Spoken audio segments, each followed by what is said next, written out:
Hello guys, നമ്മൾ ഇന്ന് അപ്പൂന് ബർത്ത്ഡേക്ക് ഗിഫ്റ്റ് വാങ്ങാൻ വേണ്ടി ഞാനും കുഞ്ഞും വന്നിരിക്കുകയാണ്. ഹായ് കുഞ്ഞു. ബോൾ കളിക്കാനല്ല, ബർത്ത്ഡേക്ക് ഗിഫ്റ്റ് മേടിക്കാൻ വന്നു. കുഞ്ഞു കുഞ്ഞു ഇല്ല, അച്ഛക്ക് ഏത് ഷൂ മേടിച്ചു കൊടുക്കണ്ടേ? കുഞ്ഞു കുഞ്ഞു അച്ഛക്ക് ഏത് ഷൂ മേടിച്ചു കൊടുക്കണ്ടേ? നീ പറ, ഏത് വേണ്ടേ? ഏത് ഷൂ? അത് കാണിച്ചാ ഷൂ കാണിച്ചാ, ഏത് വേണ്ടേ? നീ പറ, ഏത് ഷൂ കാണിച്ചു കൊടുക്കണ്ട അച്ഛക്ക്?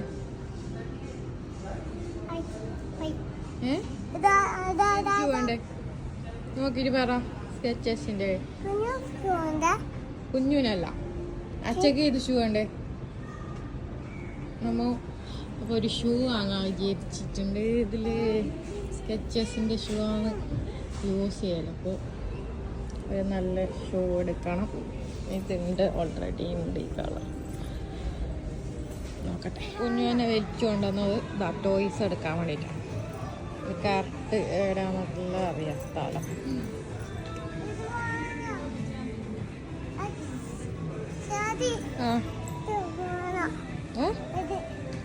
മേടിച്ചോ?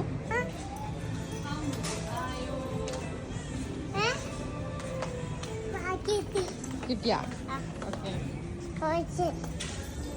ഷർട്ട് വാങ്ങാൻ വേണ്ടി ഷോപ്പ് കയറി കുഞ്ഞു ടോയ്സ് എടുത്തിട്ട് നടക്കലേ. ഷർട്ട് നോക്കണം ഇനി ഗിഫ്റ്റ് കൊടുക്കാൻ. അങ്ങനെ ഷോപ്പുകളിലെല്ലാം കയറി ഓരോ ഗിഫ്റ്റ് അന്വേഷണത്തിലായിരുന്നു ഞാനും കുഞ്ഞും. ഞാൻ അപ്പൂൻ്റെ കൂടെ കൂടിയിട്ട് ഇപ്പോൾ 12 കൊല്ലം, 12ാമത്തെ ബർത്ത്ഡേ ആയിരിക്കും. 17 വയസ്സ് മുതൽ എനിക്കറിയാം.